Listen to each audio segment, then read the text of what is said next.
Welcome to This Week in Biochar, where we dig into the most popular stories and research from the world of biochar, according to the readers of Biochar Today. We've got a really interesting mix this week. Yeah, so let's jump right in. Google. They're making a big splash in India with a major biochar investment. They're really putting their money where their mouth is. They've agreed to buy 100,000 tons of carbon dioxide removal credits Wow.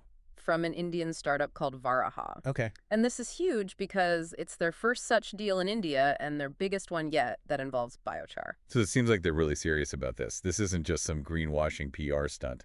Definitely not. It shows a real commitment to exploring biochar as a long-term carbon removal strategy. We're seeing other big corporations doing the same. It's definitely a sign of the times.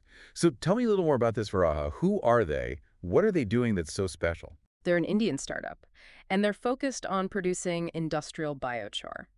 But here's the interesting part. They're using an invasive plant species called Prosopis juliflora as their feedstock. So they're kind of killing two birds with one stone. Right. They're removing carbon from the atmosphere, and they're helping to restore native ecosystems. Exactly. They're tackling both issues head on, and they're doing it with a commitment to transparency and sustainability. Okay, how so? They've got this pyrolysis facility in Gujarat, and they're using some pretty high-tech monitoring and verification systems, like a mobile app that documents all their activities. So everything is traceable and accountable. That's impressive. We talk a lot about biochar's ability to lock away carbon, but how long are we actually talking about here? I mean, how long does that carbon actually stay sequestered? That's a really important question, and it gets right to the heart of the value of these carbon credits. Varaha is aiming for biochar with a permanence of 1,600 years. So basically, that carbon is going to be locked away for centuries. That's pretty incredible when you think about it. It is. And it's exactly what companies like Google need if they're serious about offsetting their emissions in the long term. Exactly. They're looking for permanence, not quick fixes. We've been talking about 100,000 tons of carbon removal credits. It sounds like a lot, but how much of a dent does that really make in Google's overall emissions? Well, that's the reality check. Google's total emissions were around 14.3 million tons in 2023. So 100,000 tons is a step in the right direction, but it's still a relatively small fraction of their overall footprint. That brings up a big question then, right? Can biochar really be scaled up enough to help massive companies like Google reach their net zero goals? That's the million-dollar question, and it's something that the entire biochar industry is wrestling with. There's definitely a lot of potential, but it's going to take a huge effort from scientists, producers, policymakers. Everyone needs to work together to figure out how to scale up production and create a really robust market for these carbon removal credits. It sounds like this Google deal is just the beginning. I think so. It's a sign that biochar is gaining momentum, and we're likely to see a lot more activity in this space in the years to come. This is just the tip of the iceberg. Exactly. It's an exciting time to be following biochar. Yeah, it really is. Now let's move on to our second story today, which is all about biochar-based fertilizers. They're being hailed as a revolution in farming. And for good reason. These biochar-based controlled release fertilizers, BCRFs for short, are a game changer for agriculture. They have a whole bunch of advantages that traditional fertilizers just can't match. Okay, but controlled release, that sounds kind of complicated. Could you break it down for me? How do these fertilizers actually work? And how do they impact a farmer's bottom line compared to the fertilizers they're using now? Sure. So imagine you have these tiny little time-release capsules filled with nutrients. Okay. That's essentially what BCRFs are. They combine biochar's amazing ability to hold onto nutrients with this technology that releases those nutrients gradually over time. Got it. So less fertilizer is wasted, less of it ends up polluting our waterways, and farmers get more bang for their buck. So better for the environment and better for the farmer's wallet. Precisely. What's not to love? What else? Well, studies have shown that BCRFs can lead to significant improvements in crop yields, sometimes more than 50% compared to conventional fertilizers. Wow. And on top of that, they boost something called nitrogen use efficiency, which basically means plants can access the nitrogen they need without excess nitrogen going to waste and harming the environment. So it's a win-win all around. Exactly. I'm guessing there's a carbon sequestration benefit here too, right? Absolutely. By stabilizing the organic carbon in the soil, BCRFs contribute to long-term carbon sequestration, helping to reduce greenhouse gas emissions. It all sounds pretty amazing. Are there any downsides, any challenges associated with BCRFs?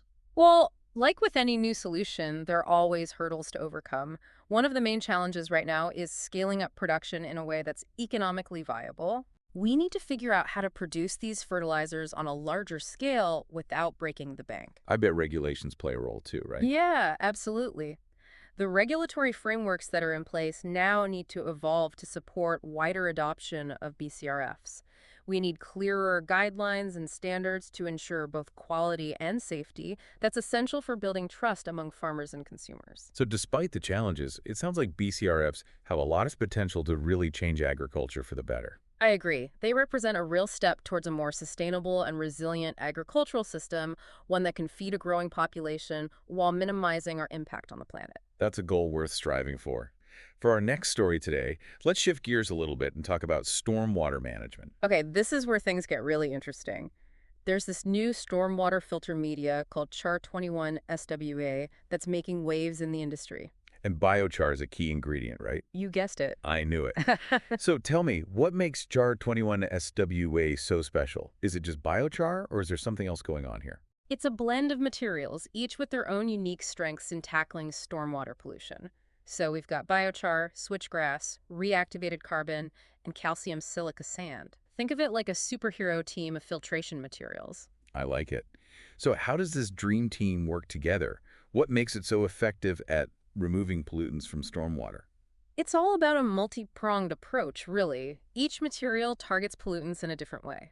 The biochar acts as a sponge soaking up contaminants, the switchgrass filters out larger particles, the reactivated carbon grabs and neutralizes harmful chemicals, and the calcium silica sand helps to balance the pH of the water. So it's like a one-stop shop for stormwater treatment. Exactly, and it's incredibly effective. It actually exceeds regulatory standards for pollutant removal. That's impressive. Are there any other advantages to using Char21 SW besides its effectiveness? Definitely. It's eco-friendly, it's cost-effective, and it has a really long shelf life. So that makes it a really practical solution for municipalities and developers. Plus, the blend can be customized to target specific pollutants based on the water's characteristics. So it's pretty versatile. It is. That's great. So who's behind this innovation? Was it just one brilliant scientist, or was it more of a team effort? It was a true collaboration. The development of Chart21 SW involved a partnership between industry, academia, and government. Oh, wow. It's a great example of what can happen when you get people from different sectors working together to solve complex environmental challenges. That's inspiring. So are they using Char21 for anything else, or are they just focusing on stormwater pollution for now? They're definitely exploring other applications. There's research going on right now to see how Char21 can be used to address other environmental concerns like nutrient runoff from farms Okay. and even PFAS contamination, those forever chemicals. Oh, yeah? It's a really promising technology with the potential to make a difference in a lot of different areas. It definitely sounds like something to keep an eye on. Now, for our final segment today, we're going to shift gears again and look at some of the challenges that are facing the biochar industry. It's true. We've seen the potential of biochar, all the amazing things it can do, but it's important to be realistic about the hurdles that are standing in the way of widespread adoption. So let's hear from the experts. What are some of the biggest challenges hindering the growth of the biochar industry? We reached out to a number of leaders in the biochar field and asked them point blank, what's the biggest barrier? And their answers were really insightful. What did they say? Well, a lot of them talked about public awareness. Meaning people just aren't familiar enough with biochar and all the good it can do. Right. Louisa Murrin, who's the executive director of the International Biochar Initiative, she put it really well. She said, lack of understanding and awareness about biochar is the main obstacle to industry growth. Clear, trustworthy, and accessible information is key for anyone thinking about supporting or investing in biochar projects. It makes sense. If people don't know what biochar is, they're not going to get excited about it. Exactly. And this lack of awareness, it's not just limited to the general public. It's investors, it's policymakers, sometimes even farmers. They need more education about biochar's potential to address climate change, to improve soil health, to create new economic opportunities. It sounds like a communication challenge. It is. We need to get the word out about biochar in a way that's engaging and easy to understand. And what about other challenges? What else are we up against? Well, another big one is the lack of standardized production methods and quality control. Yeah.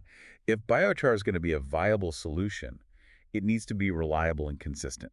Exactly. One expert we talked to, Dan Wrench, he's a climate and carbon project officer at Shropshire Council, he brought up a very specific example of the regulatory hurdles that are facing biochar. He said, perhaps the greatest at present is the lack of a suitable quality standard for biochar produced from domestic green waste.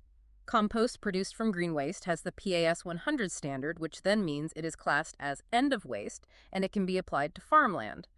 But biochar produced from the same domestic green waste, even if tested to be high quality, is still classed as waste and can't be applied to land. So even if biochar is produced responsibly and meets high-quality standards, it can still be held back by these outdated regulations. Unfortunately, that's the case in many regions, and this lack of clear, consistent standards creates a lot of uncertainty for producers and consumers. It makes it hard for the industry to gain traction. It seems like we need to work on changing those regulations. We do. We need a regulatory environment that supports innovation and encourages the adoption of biochar. Absolutely. And I think that's a good place to stop for today. We've covered a lot of ground. We have. There's still a lot more to discuss. We'll pick up our biochar deep dive next time on This Week in Biochar. Stay tuned.